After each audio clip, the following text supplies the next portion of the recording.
In 1492, Spain discovered the Americas. Within 50 years, it controlled the largest deposits of silver ever found in human history. Spanish mines in Potosi produced more than 80% of the world's silver supply. The Spanish crown became the wealthiest government on earth. Ships filled with treasure crossed the Atlantic. Armies marched across Europe. Palaces rose from nothing. Spain had won the game of empire. And then it collapsed. Not from war, not from invasion, not from plague or famine. Spain destroyed itself with its own wealth. This is the story of how unlimited money became a nation's poison, how the richest empire in history went bankrupt, and how the exact same mechanism is quietly destroying economies today.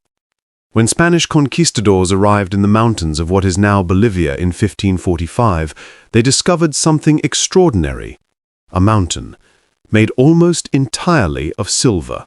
The locals called it Cerro Rico, the rich mountain. It would become the most productive silver mine in human history. For the next century, more wealth would flow from this single location than from all other sources in the world combined. Spain didn't just discover treasure, it discovered a money printer that never stopped running. Within decades, Spanish galleons were hauling tons of silver back across the Atlantic. The Spanish crown suddenly had access to seemingly infinite funding. It could hire the largest standing armies in Europe, build the most powerful navy ever assembled, finance wars on 3 continents simultaneously. Spain became the superpower of the 16th century.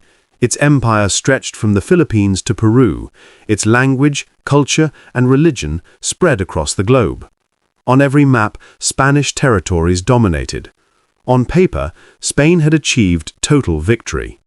But here's the part nobody tells you. Silver wasn't just currency. It was economic gravity itself. Wherever it flowed, it pulled labor, production, and power with it. And Spain let it flow everywhere, except where it actually mattered. The Spanish crown spent silver faster than it could mine it. Massive religious wars in the Netherlands that dragged on for decades. Endless conflicts with France and England, armadas that cost fortunes to build and maintain. Palaces, cathedrals, and bureaucracies that consumed wealth like furnaces. But Spain wasn't building anything productive.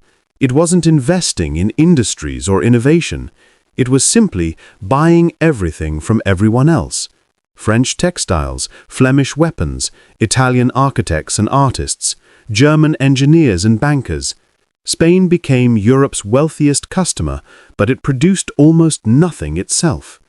Spanish nobles grew fabulously rich on paper, but Spanish workers, farmers, and craftsmen remained poor.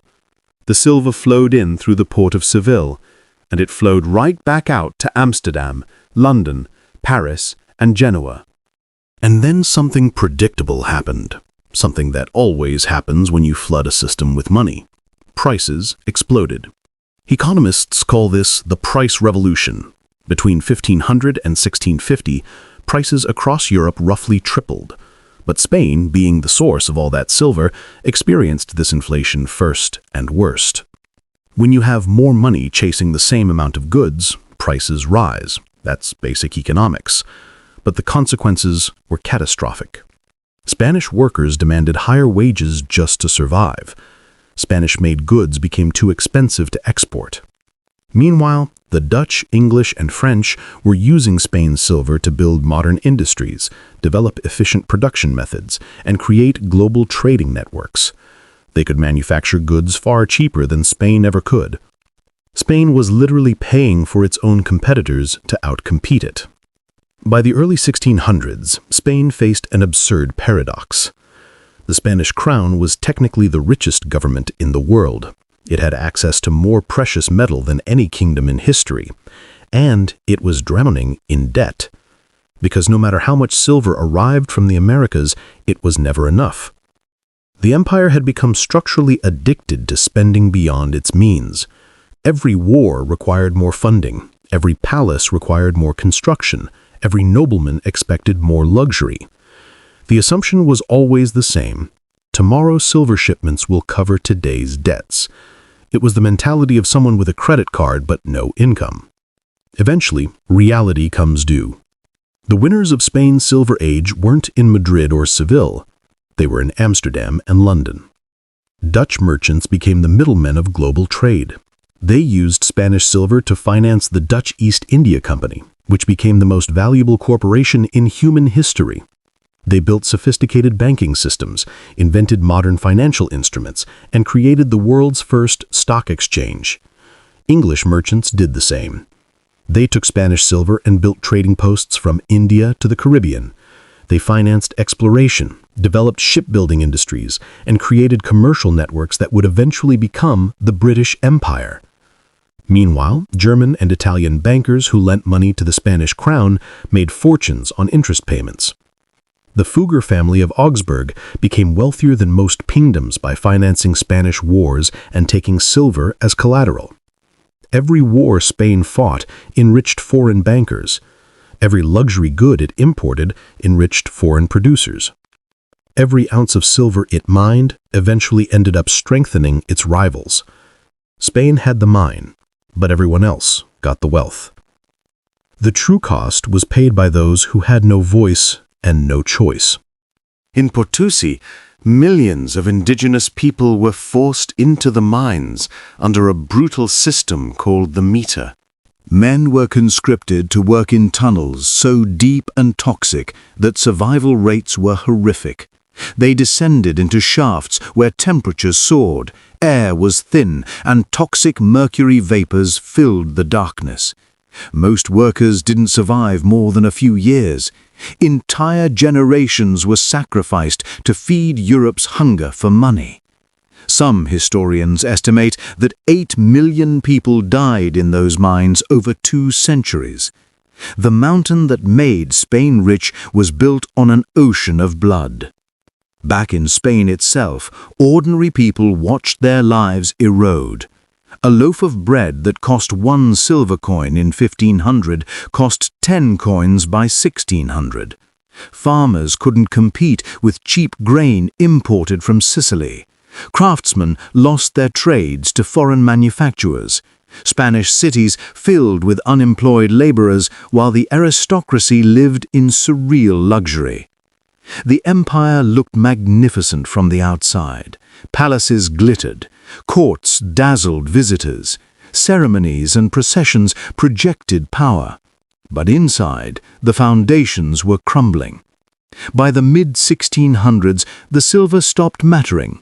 Not because the mines dried up, though production did eventually decline, but because Spain had so thoroughly destroyed its own economic capacity that even infinite money couldn't save it. The cost of producing anything in Spain had become so high that it was cheaper to import everything. Spanish industry had withered. Spanish agriculture had declined. Spanish merchants had been replaced by foreign traders. The Spanish crown declared bankruptcy in 1557, then again in 1575 and 1596 and 1607. 4 times in 60 years, the government that controlled the world's largest silver supply couldn't pay its debts. How does that happen? How do you go bankrupt when you own a money printer? The same way lottery winners go broke, by confusing income with wealth, by spending without building, by mistaking cash flow for economic strength. Spain's rivals didn't defeat it on the battlefield. They simply waited. While Spain consumed, they produced. While Spain imported, they exported. While Spain spent silver, they built systems. When the Silver Age ended, Spain had nothing left but memories and monuments. This wasn't a historical accident, it's a repeating pattern. Replace silver with oil, and you see the exact same story. Venezuela sits on the largest oil reserves in the world. It should be wealthy beyond measure. Instead, it collapsed into hyperinflation and poverty. Why? because it confused resource extraction with economic development. Saudi Arabia has spent decades trying to diversify its economy for exactly this reason. It understands the trap. Replace silver with money printing, and you see it in every modern economy that believes central banks can create prosperity by expanding the money supply. The mechanism is identical. Flooding a system with currency doesn't create wealth. It just makes everything more expensive and drives real production elsewhere. The Spanish crown believed it was above economic law, that its silver gave it infinite power, that wealth was measured in currency rather than productive capacity. It learned otherwise, but the lesson came too late. Empires don't collapse in a single dramatic battle. They erode slowly from within, poisoned by what appears to be their greatest strength. Spain's silver gave it a century of supremacy, but it destroyed the very foundations of real prosperity: innovation, production, and sustainable trade. The empire spent the next 3 centuries paying the price for that mistake. The lesson is this: money is not wealth. Wealth is what you can build, create, and grow. Money is just the tool to move it around. And when a nation forgets that difference, the collapse is only a matter of time. The silver kept flowing from Potosi for another 100 years, but Spain had already fallen. The world had just not noticed yet.